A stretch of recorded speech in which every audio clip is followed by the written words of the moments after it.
আজিও সন্ধানহীন মহাৰাষ্ট্ৰৰ মাতৃকন্যা নাজিৰাত বানত উটি গৈছিল মহাৰাষ্ট্ৰৰ মাতৃকন্যা মহাৰাষ্ট্ৰৰ পৰা আহিছিল এটা তিনিজনীয়া পৰিয়াল উটি গৈছিল স্বপ্না চন্দন সিং দুবছৰীয়া কন্যা সানসি চন্দন সিং স্বপ্নাৰ স্বামী চন্দন সিঙে সদৰি কৰিছে এই কথা 19 জুলাইত শিৱসাগৰৰ পৰা নাজিৰালৈ গৈছিল পৰিয়ালটো তাৰ পাছত বাঢ়নি পানীত উটি গৈছিল মাতৃকন্যা দুবছৰীয়া সন্তানসহ স্বপ্না সিং আজিও সন্ধানহীন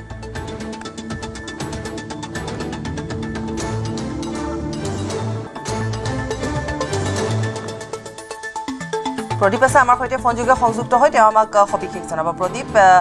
যিখিনি তথ্য আমাৰ হাতত আছে যে মাতৃকন্যা এতিয়াও নিৰুদ্দেশ হৈ আছে সন্ধানহীন হৈ আছে তেওঁলোকে মহাৰাষ্ট্ৰৰ পৰা ইয়ালৈ আহিছিল আৰু তিনিজনীয়া পৰিয়ালটো তাৰপিছত বৰ্তমান যিগৰাকী ব্যক্তি তেওঁ তাতে আছে চন্দন সিং নামৰ ব্যক্তিগৰাকী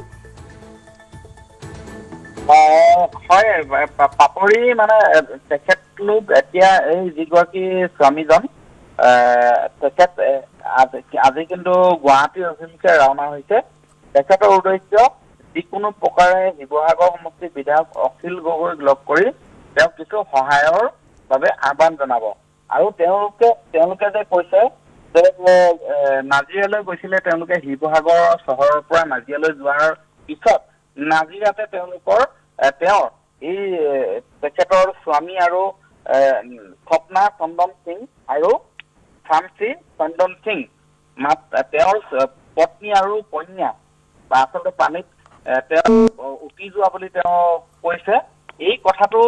কোৱাৰ কিন্তু যিখিনি কৈছে সেইখিনিৰ লগত শিৱসাগৰ যিটো পৰিৱেশ সেই সময়ত আমি যিমানখিনি অনুমান তেওঁ সেইখিনি কিন্তু বহুখিনি সাদৃশ্য আছে তেওঁ কৈছে যে 19 তাৰিখে শিৱসাগৰ শিৱদৌলত তেওঁলোক আহিছিলে আৰু সেই দিনটো আছিলে শিৱসাগৰত যিদিনাখন 19 তাৰিখে নাজিৰা আৰু সোণাৰীত পানে সংহাৰ ৰূপ গ্ৰহণ কৰিছিলে সেই দিনটো কিন্তু আছিলে 19 তাৰিখ আৰু সেইদিনা শিৱসাগৰৰ শাওণ মাহৰ প্ৰথমটো সোমবাৰ আৰু শাওণ মাহৰ প্ৰথমটো সোমবাৰ শিৱসাগৰৰ ঐতিহাসিক শিৱদৌলত যথেষ্ট ভক্তৰ সমাগম হয় কাৰণ মহাদেৱ শিৱৰ জন্ম বুলি শাওণ মাহটো যিহেতু বিশ্বাস কৰি আহিছে ভক্তসকলে আৰু সেই দিনটোত শিৱসাগৰৰ শিৱদৌলত যথেষ্ট ভক্তৰ সমাগম হয় আৰু বিভিন্ন প্ৰান্তৰ পৰা দেশৰ বিভিন্ন প্ৰান্তৰ পৰা ভক্তসকলৰ আগমন ঘটে আৰু তেখেতে এই যিগৰাকী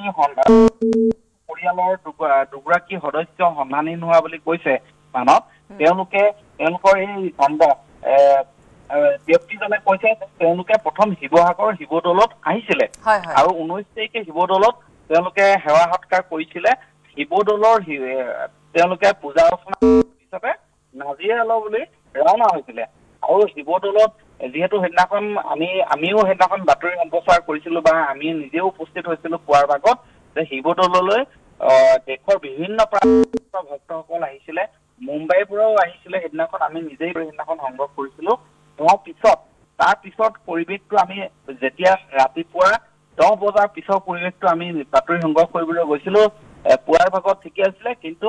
9 বজাৰ পিছত শিৱসাগৰৰ নাজিৰাৰ পৰা শিৱসাগৰ চহৰ হয় প্ৰদীপ বুজি পাইছো আৰু সেইদিনাখনে এই ঘটনাটো সংঘটিত হৈছে আৰু তাৰ পিছৰ পৰা এতিয়ালৈকে তেওঁলোকৰ কোনো সন্ধান লাভ কৰা নাই ধন্যবাদ প্ৰদীপ